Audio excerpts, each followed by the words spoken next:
got a 2014 Chevy Camaro SS. She got a 6.2 V8 engine, and she goes 0 to 60 in 4.5 seconds.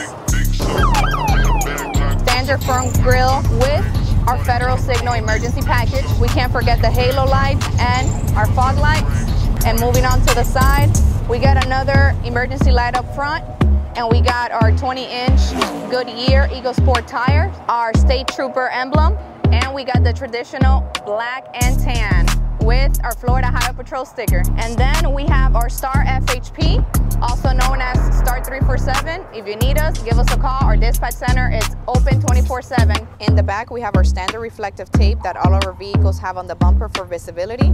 We have lights on the rear dash, and down by the plate, we got our dual exhaust and our blacked out SS logo. And keeping with the theme, we got the Camaro gas cap blacked out.